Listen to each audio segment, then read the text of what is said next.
guys, so it's exactly 28 minutes. Okay, let me take off my glasses, or maybe I can have them like this. So it's 28 minutes past 12. Okay, it's past midnight. My hair is a mess, and like I slept from class, so like I had a long, it wasn't even a nap, I slept after class. I mean, I was bothered by something, so I kind of just slept it away, and then, spoke about it when I woke up. Thanks to my parents, honestly, like, yeah, I don't know. And then I hope, okay, I just, yeah. And yeah, that's what happens. So when you are a student, you sleep with books. I don't know, I feel like I've been sleeping with books ever since, I think, my whole life. Before you used to laugh at me. But anyway, that's not the point. So this is just the introduction to the video that I said I will post on having a purpose. I have I recorded this video last year, March, like end of March last year. So um I feel like my views haven't changed. Because now I still haven't like rechecked the video to like see if my views have changed on what I had said before. So that's like a year ago. I always find what I was talking and how I articulate myself different from now, because I feel like I speak better now. I don't know, it's just me. Please give me feedback if you feel like you see a difference in the way I speak now and the way I used to speak back then. Also, I'm bringing my raw face right to you guys. Also, um, I think the main, okay, you know why I decided to like start recording this right now is because we did strategy in financial, like in, we call it financial management here, like, but it incorporates so many things. But like when we did strategy and risk management, strategy, we talk about the mission, vision, and values of a company. And when you talk about the mission, you kind of bring in all the objectives of a company and talk about the purpose of why a company exists, and all those things. And when it comes to strategy, it's not just about a company. I mean, I think that comes with ourselves as well. It's just that maybe some people don't understand when I talk about strategy, especially if you're not an accounting student. But you need to find a purpose. I think that's very important. I know most people just read mission, vision of a company, but I think now that I have studied and I know about it, I know how important it is. It's not just a vision and mission that you read in front of the about of a company when you open a website of a company, or in front of a pamphlet of a company or anything. It's just not a mission and a vision. There's so much deep meaning to all the things that we read, and that should apply to ourselves. So I think try to have a mission and a vision, and like know your values, like as a personal being. That makes sense, because that's the only way you also kind of figure out your purpose. So I hope you enjoy my views. That was like a year ago. Do tell me what you think, like where you think, yeah, like where you disagree with me. It's okay to disagree with me, honestly. Like there's nothing wrong to disagree with me.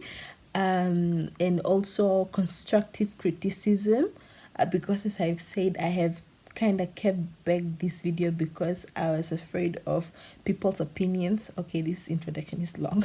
But yeah, I hope you enjoyed the video, and thank you for watching.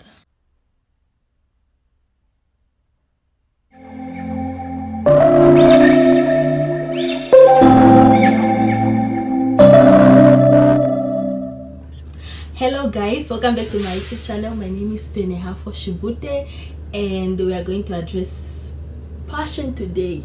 And as you can see by the title of the video, it says I don't have passion for what I'm doing. Well, for me, have passion for what I'm doing. I absolutely love what I'm doing right now, and I wouldn't have started this channel if I didn't have passion for what I'm doing right now. Because as you can see, that by the name of my channel is Chartered Accounting Chronicles, and I want to be a CA, and I'm trying to take you on my journey as I become a CA. And passion really just drives me, and it like keeps me going, you know, resilience and all those things.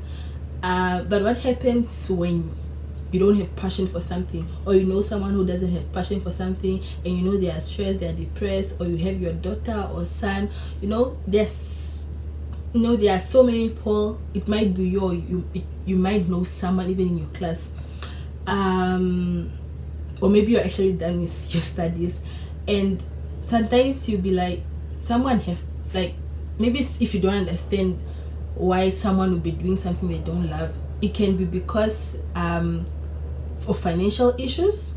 It could be because of, you know, some parents don't want you to do something, or peer pressure. You are told to do something because you are thought, like, let me say, for me, my marks, people thought I should be doing something, not accounting, because apparently my marks, and I'm wasting my marks, you know, such things. But I chose this because that's what I want. Most people thought I should be doing science because it's better off, and you know, a lot. And some people it's because the course was just full. You have enough marks, but the course was just full. Sometimes it can be because your marks were not just you did not meet the minimum requirements. There are so many reasons, you know. But how do you address this? I have seen sometimes you can try to go and go job shadowing, which is just basically, you know, find someone, like, let me say, a mentor, or someone who, or it's more like you're an intern, but let me just say for a day, and then you as they are doing the work, you are also there, like, seeing how they are doing the work. Then you are exposed to the environment that you might be getting yourself into, because you really might just love it seriously. Or you can just do a whole internship, like, let me say, for a week, 2 weeks. What else can you do? You can consult someone, like, let me say, because I remember back then when I wanted to become a doctor, I was such a sick child.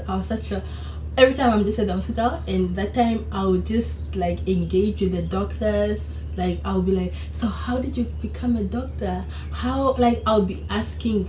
And even if you are that person and you're already studying something, maybe you should try and get someone and it still comes to getting a mentor, who would advise you what are the perks of being a certain kind of person. Like, let me say, what are the perks of being a CA? Why should you be a CA? What they love about being a CA? Such things. Even if you don't get to work or go in that work environment, at least find someone you conversate, who you have conversation with and discuss such things. And then the other thing, and I think this is very important, is finding a purpose in life. Because I can be a CA and this is what I really want, but at the end of the day, you are just a CA, and then you'll be working until, you have 40 years of working until let me say you retire at 60 or 65, but will you only be doing this CA thing for the rest of your life? Let me say, find a passion, purpose in life. Let me say you feel like you should be helping out children, for instance. So how do you incorporate what you are studying with your purpose? Okay, fine, let me say, what example? Okay, fine, I wanted to be a doctor, but now I'm in nursing school. How do I help children? Because that's my purpose. I feel like that's my purpose in life, to just make a difference in children's lives. How do I incorporate what I gained from varsity, college, or whatever, and how do I help these kids? Should I go and advise them to be to study and then get better lives? Should I advise, like, let me say, go out in communities and give, like, educate people on how to stay healthy? I don't know if I'm making sense, but try to find your purpose. And for me, it's always around helping people, and I feel like you get me.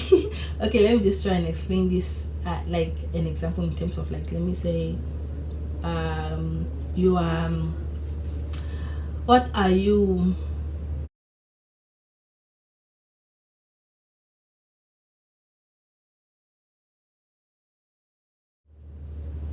like, you are an environmentalist, is that even a thing? Environmental scientist. How do you, like, okay, you have your paying job and all those things, how do you now help then, like, people, like, let me say, go back home? Because most of the time we come, like, let me say, from our villages, our informal settlements. How do you now, if your purpose is now to help people, and what about you go home and teach these people how to keep their environments clean? Is that even what environmental scientists do? I don't know, but I'm just trying to give an example. How do you now tell and educate people to, like, keep their environment clean, so that we save lives, in terms of having not having open water beds where mosquitoes breed and all those things, to prevent malaria, cholera, hepatitis A, such things. I hope I'm making sense. I try to give examples. I think those are 2 examples that I gave. But find your purpose. If you really, like, can't figure out anything, try to get a mentor. Go job shadowing, go intern. And if you have any other suggestions, like, if maybe you had the same difficulties and you feel like you are now comfortable with what you're doing, you initially didn't know what you wanted to do, then please comment down below and just help people to, like, go through the process of, like, finding a balance in their lives, and, like, help people lower their stress levels because of the fact that they're not doing what they enjoy. I think that's it. I hope this is very helpful. Share if you think this might help someone, and have a lovely day. Bye.